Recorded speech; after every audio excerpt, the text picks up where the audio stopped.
너도 알았더라면. 누가복음 19장 42절. 이르시되 너도 오늘 평화에 관한 일을 알았더라면 좋을 뻔하였거니와 지금 내 눈에 숨겨졌도다. 예수님께서는 승리의 기세로 예루살렘에 입성하셨습니다. 성은 예수님으로 인해 술렁거렸습니다. 그곳에는 이상한 우상, 곧 바리새인들의 교만이 있었습니다. 바리새파는 매우 종교적이었고 인간의 눈으로 볼 때 아주 의로웠습니다. 그러나 회칠한 무덤이었습니다. 최근 나의 삶에서 나의 눈을 막고 흐리게 하는 것은 무엇입니까? 내 안에 이상한 우상이 있는 것은 아닙니까? 우상은 멀리하고 싶은 끔찍한 괴물이 아니라 오히려 내 안에서 나를 휘어잡는 성향입니다.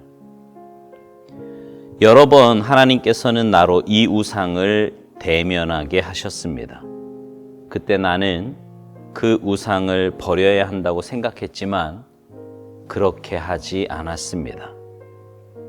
우상으로 인한 위기에서 간신히 벗어났지만 여전히 나 자신은 그 우상에게 빠져 있다는 것을 발견합니다. 마음의 거리낌이 전혀 없는 그 뭔가에 눈이 멀어 있습니다. 정말로 끔찍한 것은 하나님의 영이 우리에게 아무 방해 없이 찾아오시는 장소에서도 우상에 빠질 수 있다는 사실입니다. 이러한 상태는 하나님께서 보시기에 더 큰 죄를 쌓는 것입니다. 너도 알았더라면. 하나님은 그리스도 예수의 눈물을 가지고 우리 마음속에 직접 말씀하십니다.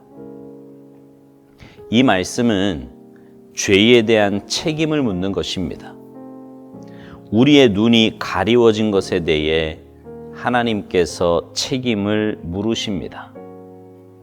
지금 그것들은 내 눈에 감추어졌느니라. 왜냐하면 그 죄성이 끝까지 버티고 있었기 때문입니다. 그랬더라면 하는 후에는 얼마나 끝없이 슬픈 것입니까? 하나님께서는 이미 닫힌 문은 다시 열지 않으십니다. 그러나 주님은 다른 문들을 여십니다. 하나님께서는 닫혀지지 말아야 하는데 우리가 닫은 문들을 기억나게 하십니다. 더러움에 양보하지 말았어야 할 귀한 생각들을 떠오르게 하십니다. 하나님께서 과거를 기억나게 하실 때 절대로 두려워하지 마십시오. 기억이 자연스럽게 그 역할을 하도록 내버려 두십시오. 기억은 꾸짖음과 징계와 슬픔을 사용해 하나님의 수종을 듭니다. 하나님께서는 그랬더라면 하는 과거의 아픈 기억을 통해 멋진 미래를 펼쳐주십니다.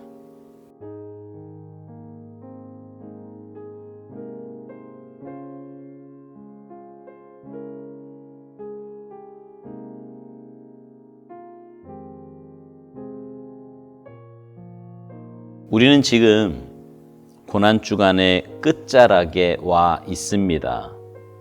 예수님은 십자가를 지시기 전 예루살렘 성에 입성하시며 순환의 시작을 알리셨습니다. 수많은 사람들은 예수님을 정치적 메시아로 생각했기에 호산나 다윗의 자손이여 환호를 하며 예수님을 맞았습니다. 오스왈드 목사님은 그 성에 있는 바리새인들의 교만을 이상한 우상으로 표현하고 있습니다.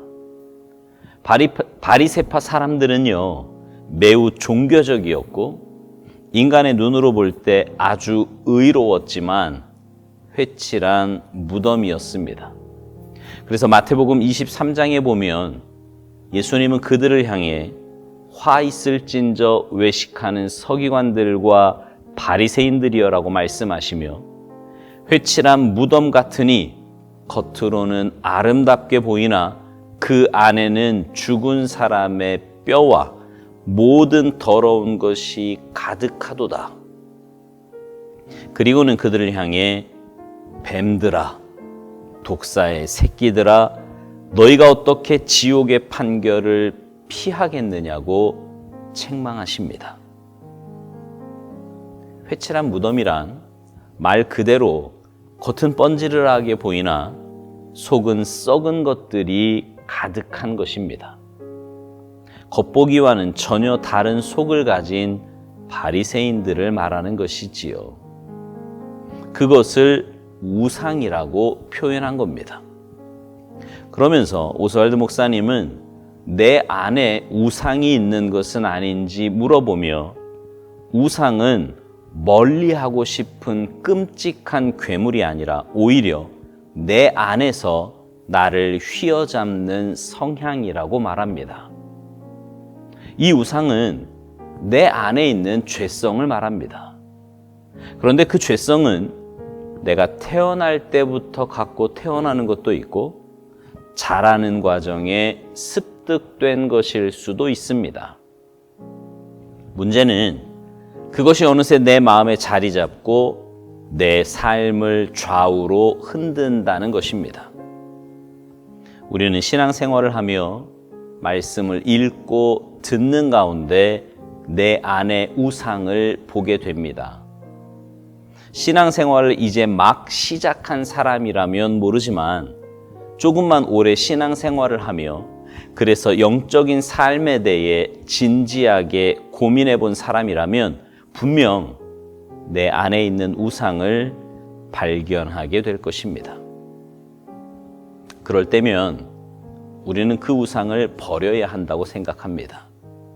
하나님 아닌 그 무엇도 내 삶의 주인이 되어서는 안 되고 내 삶을 좌우해서도 안 된다는 것을 잘 알기에 우리는 그것을 버려야 한다고 생각하는 것입니다. 하지만 우리는 그것을 버리기가 쉽지가 않습니다. 이미 내 삶의 모습으로 굳어져 있기도 해서 그렇고요. 또 그 우상의 모습이 내 영적인 삶에 아무런 영향도 주지 않는다고 생각하기 때문입니다.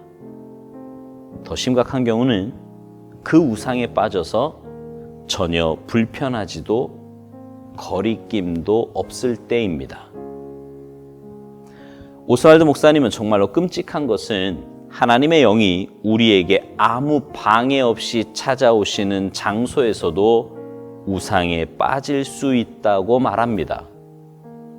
하나님의 영이 우리에게 아무 방해 없이 찾아오시는 장소는 교회를 말하는 것이겠지요. 소위 영적인 공간이라고 하는 곳에서도 우리는 얼마든지 하나님 아닌 다른 것이 내 마음을 차지할 수도 주인이 될 수도 있다는 것입니다.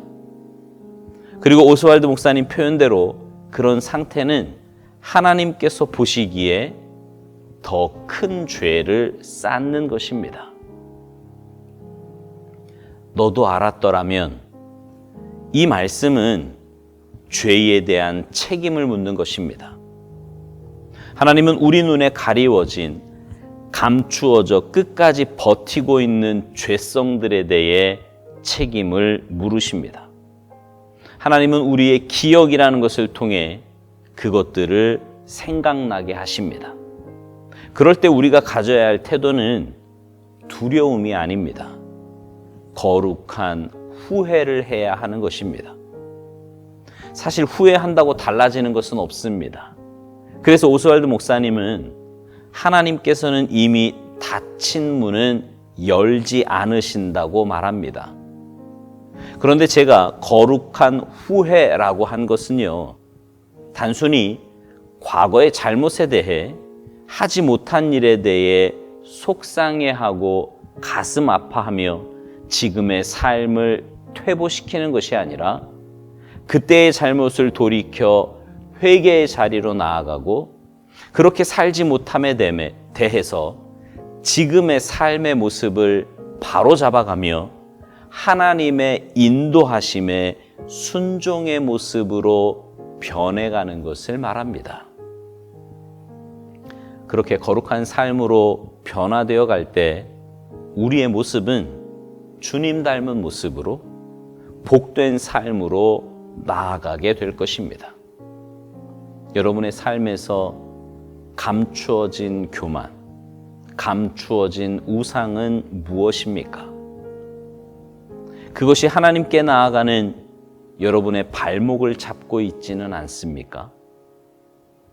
하나님께로부터 오는 기쁨과 평안을 맡고 있는 것은 아닙니까? 하나님께서 기억나게 하시고 깨닫게 하실 때 외면하지 마시고 두려워하지 마시고 순전한 마음으로 주님 앞에 나아가시기 바랍니다. 그리고 하나님의 도우심을 구하시기 바랍니다. 그래서 회칠한 무덤과 같은 가면을 쓴 것과 같은 잘못된 신앙의 모습이 아니라 하나님이 인정하시는 의로운 모습, 복된 모습으로 살아가시기를 주님의 이름으로 축복합니다. 아멘.